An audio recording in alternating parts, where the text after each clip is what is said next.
Okay, ನಾನು ನಿಮ್ಮ ದೂತ Sameer M D ಮಾತಾಡ್ತಾ ಇದ್ದೀನಿ. ಅಟ್ ಪ್ರೆಸೆಂಟ್ ನನ್ನ ಸಿಚುವೇಶನ್ ತುಂಬಾ ವರ್ಸ್ಟ್ ಆಗಿದೆ ಅಂತಾನೆ ಅನ್ಕೊಳ್ಳಿ. ಯಾಕಂತಂದ್ರೆ ನನ್ ಮೇಲೆ ಈಗ ಆಲ್ರೆಡಿ ಪೊಲೀಸ್ ನೋಟಿಸ್ ಬಂದಿದೆ. ಸುಮಾರು 10:45ಗೆ ಪೊಲೀಸ್ ಅವ್ರು ಬಂದು ನೋಟಿಸ್ ಕೊಟ್ಟು ಹೋಗಿದಾರ. ನನ್ಗೇನ್ ಭಯ ಇಲ್ಲ ಗುರು, ಕಾನೂನು ಪರವಾಗಿ ನನ್ಗೇನ್ ಈಗ ಜಸ್ಟ್ ಒಂದು ಫ್ಯೂ ಅವರ್ಸ್ ಬ್ಯಾಕ್ ಬಂದು ಕೊಟ್ಟು ಹೋಗಿದಾರ. ಅಂಡ್ ನನ್ಗೇನ್ ಭಯ ಇಲ್ಲ. ನನ್ನ ಹತ್ರ ಎಲ್ಲಾ ಸಾಕ್ಷಿ ಇದೆ. ನಾನು ಏನ್ ವಿಡಿಯೋ ಮಾಡಿದೀನಿ, ಯಾವ್ಯಾವ ಕೇಸ್ ಬಗ್ಗೆ ಎಲ್ಲ ಮಾತಾಡಿದೀನಿ, ಪ್ರತಿಯೊಂದಕ್ಕೂ ನನ್ನ ಹತ್ರ ಸಾಕ್ಷಿ ಇದೆ. ನಾನು ವಿಡಿಯೋದಲ್ಲಂತ ಒಂದನ್ನ ಅಷ್ಟು ಕ್ಲಿಯರ್ ಆಗಿ ತೋರ್ಸಕ್ಕಾಗಿಲ್ಲ, ಬಟ್ ಕಾನೂನು ಮುಂದೆ ನಾನು ಪ್ರತಿಯೊಂದನ್ನ ಇಡ್ಲಿಕ್ಕೆ ರೆಡಿ ಆಗಿದ್ದೀನಿ. ನನಗೆ ಕಾನೂನು ಮೇಲೆ ತುಂಬಾ ಗೌರವ ಇದೆ, ತೊಂದರೆ ಇಲ್ಲ ಅದ್ರ ಬಗ್ಗೆ. ಅಂಡ್ ತೊಂದರೆ ಎಲ್ಲ ಆಗ್ತಿದೆ ಅಂತಂದ್ರೆ, ಈಗ ನಾನು ಬೀಯಿಂಗ್ ಎ ಮುಸ್ಲಿಂ ಗಾಯ್ ಈ ಒಂದು ವಿಷಯದ ಬಗ್ಗೆ ಮಾತಾಡಿದ್ರೆ ತಪ್ಪಾಗ್ಬಿಡಿದೆ ಅನ್ನೋ ರೀತಿ ಆ ತರ ಪೋರ್ಟ್ರೇಟ್ ಮಾಡ್ತಿದ್ದಾರೆ. ನೀನು ಹಿಂದೂ ದೇವಸ್ಥಾನನ ಅವಮಾನ ಮಾಡ್ಬಿಟ್ಟೆ, ಈ ಹಿಂದೂ ಹುಡುಗಿ ಬಗ್ಗೆ ನಿಂಗೆ ಆಗ್ಬೇಕು, ನಿನ್ ಸಮಾಜದ ನೀನ್ ನೋಡ್ಕೋ. ಗುರು, ಹಿಂದೂ ಮುಸ್ಲಿಂ ಅನ್ನೋದು ಬಿಡು. ಈಗ ನ್ಯಾಯದ ಬಗ್ಗೆ ಮಾತಾಡೋಣ. ಹಿಂದೂ ಹುಡುಗಿ ಆಗಿದ್ರೇನೋ ಮುಸ್ಲಿಂ ಹುಡುಗಿ ಆಗಿದ್ರೇನೋ ಅನ್ಯಾಯ ಆಗಿದೆ ತಾನೆ. ಅನ್ಯಾಯದ ವಿರುದ್ಧ ಧ್ವನಿ ಎತ್ತದೆ ಧರ್ಮ. ಅಂಡ್ ಅದನ್ನೇ ನಾನು ಪಾಲಿಸ್ತಾ ಬಂದಿರೋದು. ಅಂಡ್ ಏನದು ಟ್ರೋಲ್ ಪೇಜಸ್ ಅಲ್ಲೆಲ್ಲ ನೀವು ಹಾಕೊಂಡಿದಿರಲ್ಲ, ಇವ್ನು ಹಿಂದೂ ವಿರೋಧಿ ಮುಸ್ಲಿಂ ಬರೀ ಹಿಂದೂ ಅಗೇನ್ಸ್ಟ್ ಮಾಡ್ತಿರ್ತಾನೆ ವಿಡಿಯೋಸ್ ಅದಿದ ಅಂತ. ಅವ್ರಿಗೆಲ್ಲ ಒಂದೇ ಮಾತು ಹೇಳ್ತೀನಿ, ಸಮೀರ್ ಎಂ ಡಿ ಅಂತ ನನ್ನ ಇನ್ನೊಂದು ಚಾನಲ್ ಇದೆ, ಅರೌಂಡ್ 270K ಸಬ್ಸ್ಕ್ರೈಬರ್ಸ್ ಇದಾರೆ. ಅಲ್ಲಿ ನಾಟ್ ಸೋ ನಾರ್ಮಲ್ ಅಂತ ಹೇಳ್ಬಿಟ್ಟು ನಾನೊಂದು ಸೀರೀಸ್ ಸ್ಟಾರ್ಟ್ ಮಾಡಿದ್ದೆ. ಅದರಲ್ಲಿ ಫಸ್ಟ್ ವಿಡಿಯೋ ನಾನು ಹೋಗಿ ಮಾಡಿದ್ದೆ ತುಮಕೂರಲ್ಲಿರುವಂತಹ ಸಿದ್ದೇಶ್ವರ ಸ್ವಾಮಿ ಬೆಟ್ಟದಲ್ಲಿ.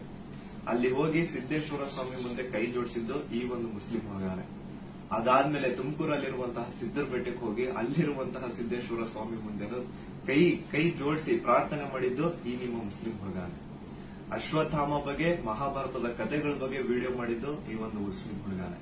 ಬಾರ್ಬರಿಕು ಅಶ್ವತ್ಥಾಮದಲ್ಲಿದ್ದಂತಹ ಇನ್ಫೇಮಸ್ ಕ್ಯಾರೆಕ್ಟರ್ ಅವ್ರ ಬಗ್ಗೆನೂ ನಮ್ ಕನ್ನಡಿಗರಿಗೆ ತಿಳಿಸ್ಕೊಟ್ಟಿದ್ದು ಈ ಒಂದು ಮುಸ್ಲಿಂ ಹುಡುಗಾನೆ. ಸೊ ಇಲ್ಲಿ ಜಾತಿ ಧರ್ಮ ಅನ್ನೋದು ಬೇಡ, ಆಯ್ತಾ? ಅಶ್ವತ್ಥಾಮ ಬಗ್ಗೆ ಓದಿದ್ರೆ ಸರ್ ಎಲ್ಲ ಅಲ್ಲಿ ವಿಡಿಯೋ ನೋಡಿ ಸರ್. ನಾನು ಇಂತ ಡೀಟೇಲ್ ಬಿಟ್ಟಿಲ್ಲ ಅಂತೇನಿಲ್ಲ ಸರ್, ಎಲ್ಲಾದ್ರೂ ಮಹಾಭಾರತದ ಕುರುಕ್ಷೇತ್ರ ಯುದ್ಧದಲ್ಲಿ ಕೌರವರ ಪರವಾಗಿ ಹೋರಾಡಿದವರು ದ್ರೋಣಾಚಾರ್ಯನ ಮಗ.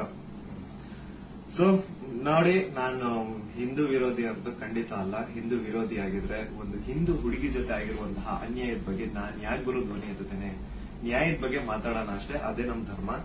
ಅಂಡ್ ಕೇಸ್ ಡೀಟೇಲ್ಸ್ ಎಲ್ಲ ಈಗ ಗಿರೀಶ್ ಸರ್ ನಿಮ್ಗೆ ಹೇಳ್ತಾರೆ, ನನ್ನ ಮೇಲೆ ಏನ್ ಕೇಸ್ ಆಗಿದೆ ಅದ್ರ ಬಗ್ಗೆ ಏನು ಅಂತ ಗಿರೀಶ್ ಸರ್ ನಿಮ್ಗೆ ಅಪ್ಡೇಟ್ ಕೊಡ್ತಾರೆ. ಬಟ್ ಅದಕ್ಕೂ ಮುಂಚೆ I really want to thank you team ತಿಪುರೊಡ್ಡಿ.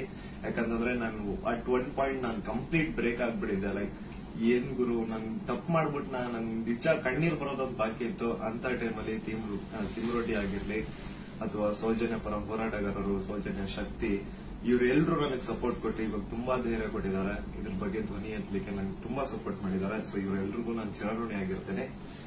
And yeah sir, case ಬಗ್ಗೆ ಹೇಳ್ಕೊಡಿ ಸರ್. ಅಲ್ಲ, ನಿಮ್ಗೆ ಏನಾದ್ರು ಅರೆಸ್ಟ್ ಮಾಡಕ್ ಬಂದಿದ್ದಾರೆ ಪೊಲೀಸರು? ಬಂದಿದ್ರಲ್ಲ ಸರ್, ನೀವೇ ಇದ್ರಲ್ಲ ಸರ್ ಮುಂದೆ.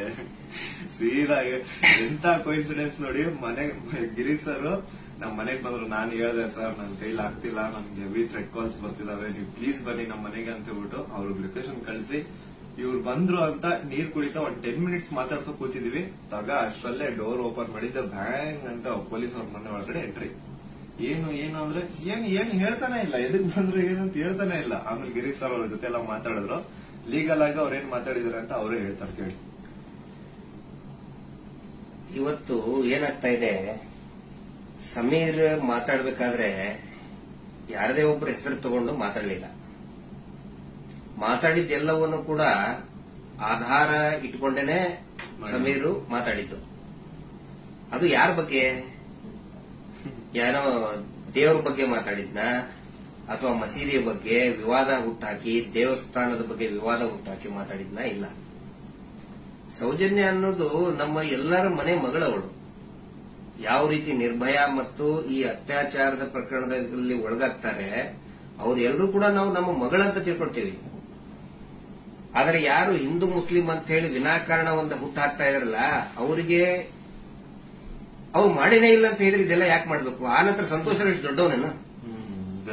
ಸಮಾಜದಲ್ಲಿ ಕಲಾ ಹುಟ್ಟು ಒಂದ್ ವೇಳೆ ಸಂತೋಷ್ ರಾವ್ ಅಂತ ಹೇಳ್ತಾರೆ, ಸಂತೋಷ್ ರಾವ್ನೇ ಮಾಡಿದ್ರೆ ಸಮಾಜದಲ್ಲಿ ಅವನು ಅಷ್ಟೊಂದು ದೊಡ್ಡ ಇದನ್ನೇನೋ ಪೂರ್ತಿಯಾಗಿ ಒಂದಿಷ್ಟು ಜನ ಕರೆಸಿ ಏನೇನೋ ಮಾಡಿಸಿ ಟ್ರೋಲ್ ಮಾಡಿಸುವಂತ ದೊಡ್ಡವನ. ಇದನ್ನ ಜನರು ಅರ್ಥ ಮಾಡ್ಕೋಬೇಕು. ನಾನು ಪ್ರತಿಯೊಬ್ಬ ಜನಸಾಮಾನ್ಯರಿಗೂ ವಿನಂತಿ ಮಾಡ್ಕೊಳ್ತಾ ಇದ್ದೇನೆ, ಸೌಜನ್ಯಳನ್ನ ನಿಮ್ಮ ಮನೆ ಮಗಳು ಅಂತ ತಿಳ್ಕೊಳ್ಳಿ. ನಾವು ಅದೇ ರೀತಿ ತಿಳ್ಕೊಂಡಿದ್ದು. ಆನಂತರ ನಮ್ಮ ಅಕ್ಕನೋ ತಂಗಿನೋ ಏನಾದ್ರೂ ನೀವು ತಿಳ್ಕೊಳ್ಳಿ. ಸೌಜನ್ಯಳಂತೆ ಅನೇಕ ಹೆಣ್ಮಕ್ಳು ಅಲ್ಲಿ ಜೀವ ತೆತ್ತಿದ್ದಾರೆ, ಅತ್ಯಾಚಾರದಿಂದ ಕೊಲೆ ಆಗಿದ್ದಾರೆ. ಆನಂತರ ಇವತ್ತಿಗೂ ಕೂಡ ನಮ್ಮ ದೇಶದಲ್ಲಿ ಪ್ರತಿ 27 ನಿಮಿಷಕ್ಕೆ ಒಂದು ಅತ್ಯಾಚಾರ ಆಗ್ತಾ ಇದೆ. ಆ ಒಂದು ಲಿಸ್ಟ್ ಅಲ್ಲಿ ನಮ್ಮ ಮನೆ ಹೆಣ್ಮಕ್ಳು ಆ 27 ಇದನ್ನ ನಿಮಿಷದ ಕ್ಯೂನಲ್ಲಿ ನಮ್ಮ ಮನೆ ಹೆಣ್ಮಕ್ಳು ನಿಂತ್ಕೋಬಾರ್ದು. ಒಂದು ಟೀಸಿಂಗ್ ಆಗಿ ಮೊನ್ನೆ ಮುಂಬೈಯಲ್ಲಿ ಒಂದು ಹೆಣ್ಮಗಳು ತಪ್ಪಿಸ್ಕೊಳ್ಳೋದಕ್ಕೆ ಹೋಗಿ ಸತ್ತಿದ್ದಾಳೆ ಪಾಪ, ಆಕ್ಸಿಡೆಂಟ್ ಆಗಿ, ಮುಂಬೈ ರೋಡ್ ಆಕ್ಸಿಡೆಂಟ್ ಆಗಿ. ಟೀಸಿಂಗ್ ನಮ್ಗೆ ಏನನ್ಸುತ್ತೆ, ಅವ್ರು ಎಲ್ಲರೂ ಕೂಡ ಏನೋ ನಮ್ಗೆ ನಮ್ಮ ಮನೆಯ ಮಕ್ಕಳವರು, ಏನೋ ನಮ್ಗೆ, ಯಾಕಂದ್ರೆ ಎಲ್ಲ ಹೆಣ್ಮಕ್ಳ ಜೊತೆಗೆ ನಾವು ಬೆಳೆದವರು. ಸಮೀರ್ ಅವ್ರಿಗೆ ಇಲ್ಲಿ ಮಧ್ಯಾಹ್ನ ಅವ್ರಿಗೆ, ಸಮೀರ್ ಇದಕ್ಕಿಂತ ಮುಂಚೆ ಏನೋ ಗೊತ್ತಾನ ಇನ್ನೊಂದು ವಿಷಯ ನಾನು ಮಾಡ್ಬಿಡ್ತೀನಿ. ಎಲ್ರು ಏನ್ ಅನ್ಕೊಂಡ್ಬಿಟ್ಟಿದ್ದಾರೆ ಅಂತಂದ್ರೆ ಇವ್ರೆ ನನಗೆ ಹೇಳಿ ವಿಡಿಯೋ ಮಾಡ್ತಿದ್ದಾರೆ ಅಂತ. ದೇವ್ರಾಣೆಗೆ ಹೇಳ್ತೀನಿ, ಸರ್ ಸುಮ್ಮನೆ ಸರ್, ಅಲ್ಲಾ ಮೇಲೆ ಆಣೆ ಮಾಡ್ಬಿಟ್ಟು ಹೇಳ್ತಿದ್ದೀನಿ, ರಂಜಾನ್ ಟೈಮಲ್ಲಿ ಹೇಳ್ತಿದ್ದೀನಿ. ಇವ್ರಿಗಾಗ್ಲಿ ನನ್ಗಾಗ್ಲಿ ಯಾವುದೇ ತರ ಲಿಂಕ್ ಇರ್ಲಿಲ್ಲ ಗುರು. ಸೌಜನ್ಯ ವಿಡಿಯೋ ಮಾಡೋದಕ್ಕಿಂತ ಮುಂಚೆ ಇವ್ರಿಗೂ ನನ್ಗೂ ಯಾವುದೇ ತರ ಲಿಂಕ್ ಇರ್ಲಿಲ್ಲ. ಸೌಜನ್ಯ ವಿಡಿಯೋ ಯಾವಾಗ 1 ಮಿಲಿಯನ್ ಕ್ರಾಸ್ ಮಾಡ್ತೋ ನನ್ನ ಕೈ ಕಾಲ್ ನಡಗಕ್ ಸ್ಟಾರ್ಟ್ ಆಗ್ಬಿಡ್ತು. ಯಾಕಂತಂದ್ರೆ ಡೆತ್ ಕಾಲ್ಸ್ ಬರ್ತಾನೆ ಇದಾವೆ. ನನ್ ಮನೆ ಅಡ್ರೆಸ್ ಲೀಕ್ ಮಾಡ್ಬಿಟ್ರು, ನನ್ ಪರ್ಸನಲ್ ಡೀಟೇಲ್ಸ್ ಲೀಕ್ ಮಾಡ್ಬಿಟ್ರು. ನನ್ಗೆ ಯಾವಾಗ ನನ್ ಮನೆಗ್ ಬಂದು ಅಟ್ಯಾಕ್ ಮಾಡ್ಬಿಡ್ತಾನೋ ಗೊತ್ತಿಲ್ಲ. ಎಲ್ಲಿ ಹೋಗೋಣ ಅಂತ ಗೊತ್ತಾಗ್ತಾ ಇಲ್ಲ. ಪೊಲೀಸ್ ಅವ್ರ ಕಡೆ ಹೋದ್ರೆ ಪ್ರೊಟೆಕ್ಷನ್ ಸಿಗುತ್ತಾ ಇಲ್ಲ, ಗ್ಯಾರಂಟಿ ಇಲ್ಲ. ಏನ್ ಮಾಡ್ಬೇಕಂತ ಅರ್ಥ ಆಗಿಲ್ಲ. ಆಗ ನಾನ್ ರೀಚ್ ಔಟ್ ಮಾಡಿದ್ದೆ ಟೀಮ್ ತಿಮ್ರೋಡಿ ಅವ್ರಿಗೆ. ಸರ್ ನನ್ಗೆ ಈ ತರ ಆಗ್ತಿದೆ, ಪ್ಲೀಸ್ ನಿಮ್ ಕಡೆ ಸಪೋರ್ಟ್ ಬೇಕು, ನಂಗೆ ಸಪೋರ್ಟ್ ಮಾಡಿ ಅಂತ ಕೇಳಿದ ತಕ್ಷಣ ಇಮ್ಮಿಡಿಯೇಟ್ಲಿ ಅವ್ರು ನನ್ನ ನಂಬರ್ನ ತಗೊಂಡು ನನಗೆ ಕಾಲ್ ಮಾಡಿ ನಿಮ್ ಜೊತೆಗೆ ನಾವ್ ಇದೀವಿ ಅಂತ ಧೈರ್ಯ ಕೊಟ್ರು. ಅಂಡ್ ಅರೌಂಡ್ ನನ್ ಮೇಲೆ ಪೊಲೀಸ್ ನೋಟಿಸ್ ಆಗಿದ್ರು ಸ್ಟಿಲ್ ಇವರೇ ನನ್ಗೊಬ್ಬ ಅಡ್ವೊಕೇಟ್ ನ ಹುಡುಕಿ ನಾವು ನಿಮ್ ಜೊತೆಗಿದ್ದೀವಿ, ನೀವು ತಲೆನೇ ಕೆಡ್ಸ್ಕೋಬೇಡಿ ಅಂತ. ಈಗ ನೋಡಿ ಅರೌಂಡ್ ಮಿಡ್ ನೈಟ್ 1:00 ಆಗ್ತಿದೆ, ಅಡ್ವೊಕೇಟ್ ಅವ್ರ ಆಫೀಸಲ್ಲಿ ಕೂತಿದೀವಿ. ಸೊ ಸಾಹಸ ಪಟ್ರು ನನ್ನ ಅರೆಸ್ಟ್ ಮಾಡ್ಲಿಕ್ಕೆ. ಅಲ್ಲ, ಸಮೀರ್ ಮಾತಾಡಿದ್ದು ನೂರಾರು ಜನ ಸೌಜನ್ಯ ಹೋರಾಟಗಾರರು ಏನ್ ಕೇಳ್ತಾ ಇದ್ದಾರೆ ಮತ್ತು ಜನಸಾಮಾನ್ಯರು ಹೋರಾಟದ ಜೊತೆಗೆ ಗುರುತಿಸಿಕೊಳ್ಳದೇನೆ ಅನೇಕ ಜನಸಾಮಾನ್ಯರಿಗೆ ಒಂದು ಹಂಬಲ ಇದೆ, ನ್ಯಾಯದ ಹಂಬಲ. ಅದೇ ಮಾತನ್ನೇ ಸಮೀರ್ ಮಾತಾಡಿದ್ದು. ಅವ್ರನ್ನ ಅರೆಸ್ಟ್ ಮಾಡೋದಕ್ಕೆ ಬಳ್ಳಾರಿಯಿಂದ ಬಂದಿದ್ದಾರೆ ಇವತ್ತು. ಅರೆಸ್ಟ್ ಮಾಡ್ಕೊಂಡು ಹೋಗ್ತೀವಿ ಅಂತ ಹೇಳಿ. ಆದ್ರೆ ನಾವು ಕನ್ವಿನ್ಸ್ ಮಾಡಿದ್ವಿ ಬಳ್ಳಾರಿಯ ಎಸ್ಪಿ ಅವರಿಗೆ ಮತ್ತು ಬಳ್ಳಾರಿಯ ಕೌಲ್ ಬಜಾರ್ ಠಾಣಾಧಿಕಾರಿಗಳಿಗೆ, ಆನಂತರ ಬೆಂಗಳೂರು ಗ್ರಾಮಾಂತರ ಎಸ್ಪಿ ಸಾಹೇಬರಿಗೆ ಮತ್ತು ಇಲ್ಲಿಯಂತ ಸ್ಥಳೀಯ ಪೊಲೀಸ್ ಅಧಿಕಾರಿಗಳಿಗೆ, ಬೆಂಗಳೂರು ಶಹರದ ಯಾವುದು ಔಲಹಳ್ಳಿಯ ಅಧಿಕಾರಿಗಳಿಗೆ ನಾವು ಕನ್ವಿನ್ಸ್ ಮಾಡಿ ಹೇಳಿದ್ವಿ. ಆಮೇಲೆ ಅವರು ಕನ್ವಿನ್ಸ್ ಆಗಿದ್ದಾರೆ. ಹಿಂಗಾಗಿ ನಾವು ಅವರಿಗೆ ಧನ್ಯವಾದಗಳನ್ನು ಕೂಡ ಹೇಳ್ತೇವೆ. ಯಾಕಂದ್ರೆ ನಾವು ಕರೆಕ್ಟ್ ಆಗಿ ಎಕ್ಸ್ಪ್ಲೇನ್ ಮಾಡಿದೀವಿ. ಯಾವ ಕಾರಣಕ್ಕೂ ಕೂಡ ನಾವು ತನಿಖೆಯಿಂದ ತಪ್ಪಿಸ್ಕೊಳ್ಳುವಂತ ಮಾತೇ ಇಲ್ಲ. ಯಾಕಂದ್ರೆ ಇಲ್ಲಿ ಯಾರು ಕಳ್ಳದ್ ಮಾಡಿಲ್ಲ, ಸುಳ್ತನ ಹೇಳಿಲ್ಲ, ಅತ್ಯಾಚಾರ ಮಾಡಿದವರಲ್ಲ. ಅತ್ಯಾಚಾರ ಮಾಡಿದವರೇ ದೊಡ್ಡದಾಗಿ ರಾಜ್ಯಸಭಾ ಮೆಂಬರು ಅದು ಇದು ಅಂತ ಹೇಳ್ಕೊಂಡು ದೊಡ್ಡದಾಗಿ ಕಿಸಿತಾ ಇದ್ದಾರೆ, ಅಲ್ಲಿ ಕಿಸಿತಾರೆ. ಅದರ ವಿರುದ್ಧ ಮಾತಾಡದಂತವ್ರು ನಾವು ಯಾವ ಕಾರಣಕ್ಕೂ ಎದುರುವಂತ ಅವಶ್ಯಕತೆ ಇಲ್ಲ. ಇದೇ ಮಾತನ್ನು ಹೇಳಿದೇವೆ ಸರ್, ಸಮೀರ್ ಖಂಡಿತ ಬರ್ತಾನೆ, ಎಲ್ಲಾ ರೀತಿಯಂತರನು ಕೂಡ ಸಹಕಾರ ಕೊಡ್ತೀವಿ ಅಂತ ಹೇಳಿದ್ದಕ್ಕೆ ಕನ್ವಿನ್ಸ್ ಆಗಿದ್ದಾರೆ.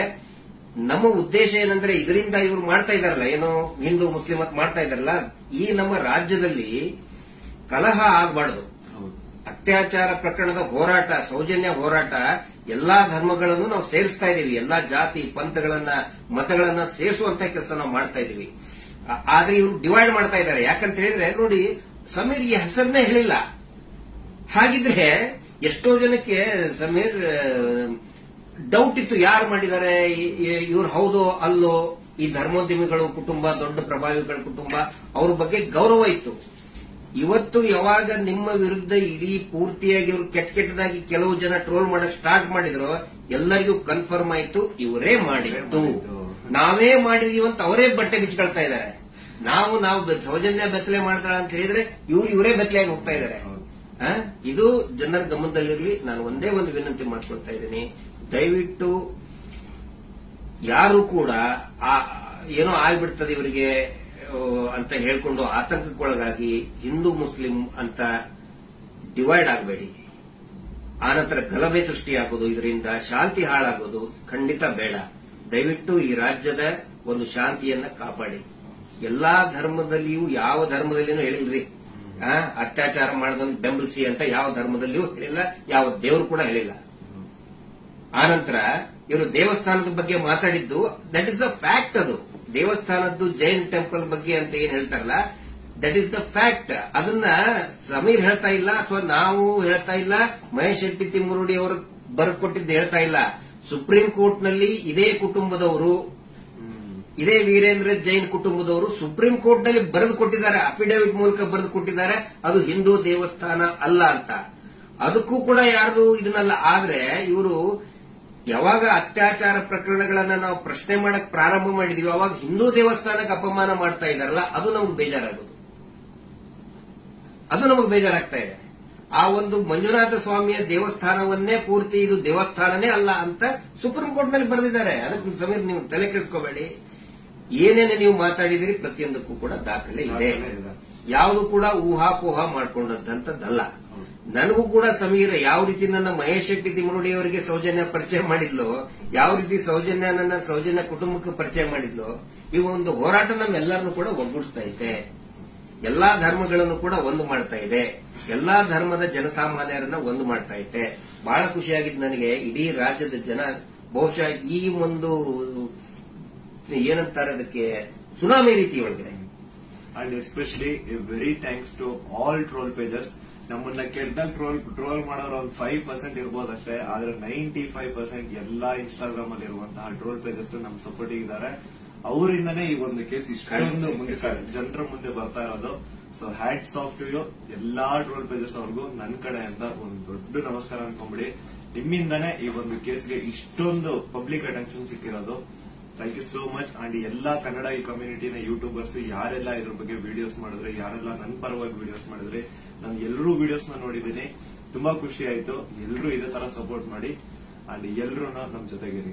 ಆಮೇಲೆ ಬೇರೆ ಬೇರೆ ದೇಶದಿಂದ ಸಪೋರ್ಟ್ ಆಸ್ಟ್ರೇಲಿಯಾದಿಂದ ಮಾಡಿದ್ದಾರೆ, ಇಸ್ರೇಲ್ ಇಂದ, ಬಹರೇನ್ ಇಂದ, ಕೆನಡಾ ಇಂದ, ಸಿಂಗಾಪುರ್ ಇಂದ, ಎಲ್ಲಾ ಬೇರೆ ಬೇರೆ ದೇಶದಲ್ಲಿ ಇರುವಂತಹ ಕನ್ನಡಿಗರು ಇವತ್ತು ಏನೋ ಒಂದು ಶಕ್ತಿ ತುಂಬುವಂತ ಕೆಲಸ ಮಾಡ್ತಾ ಇದ್ದಾರೆ. ನಾವು ನಿಮ್ಮ ಜೊತೆಗಿದ್ದೇವೆ ಅಂತ ಹೇಳ್ತಾ ಇದ್ದಾರೆ.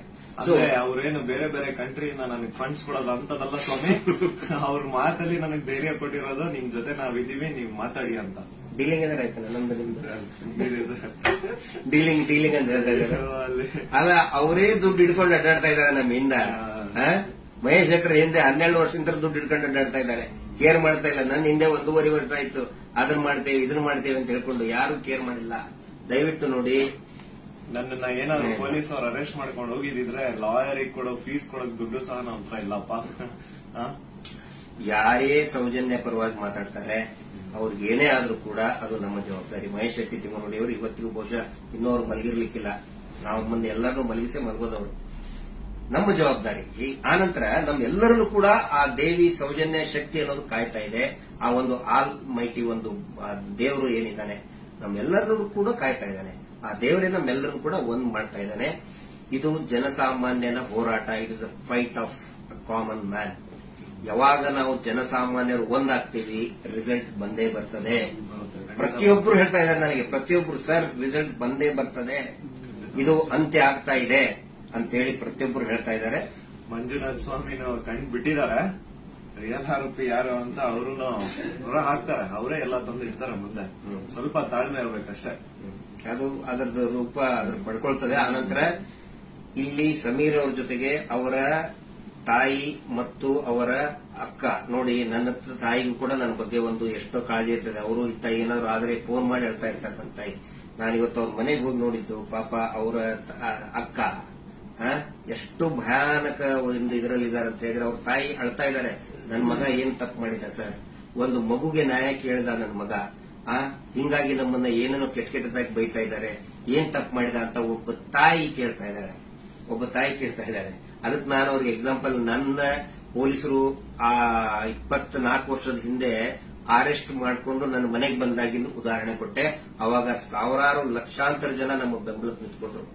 ಯಾವಾಗ ಜನಸಾಮಾನ್ಯರು ಬೆಂಬಲಕ್ಕೆ ನಿಂತ್ಕೊಳ್ತಾರೆ ನಾವು ಹೆದರುವಂತ ಅವಶ್ಯಕತೆನೇ ಇಲ್ಲ. ಸಾವು ಯಾವಾಗಾದ್ರೂ ಬರ್ತದ್ರಿ, ಯಾವಾಗಾದ್ರೂ ಬರ್ತದೆ. ನಾವು ಇರುವಾಗ 4 ಜನ ಮೆಚ್ಚುವಂತ ಕೆಲಸ ಮಾಡಬೇಕು, ನ್ಯಾಯದ ಪರವಾಗಿರಬೇಕು. ಅದೇ ಈ ಹೋರಾಟ. ಹಿಂಗಾಗಿ ದಯವಿಟ್ಟು ಒಂದೇ ಒಂದು ಹೇಳೋದು, ಶಾಂತಿಯನ್ನ ಕದಡಬೇಡಿ. ಡಿವೈಡ್ ಆಗಬೇಡಿ, ಇಬ್ಬಾಗ ಆಗಬೇಡಿ, ತುಂಡು ತುಂಡಾಗಬೇಡಿ. ಇವರಿಂದ ಇಡೀ ರಾಜ್ಯನೇ ತುಂಡು ತುಂಡಾಗ್ತಾ ಇದೆ. ಇವ್ರು ಮಾಡುವಂತ ಮೀಟರ್ ಬಡ್ಡಿ ದಂಧೆಯಿಂದ ಇಡೀ ಊರೇ ತುಂಡು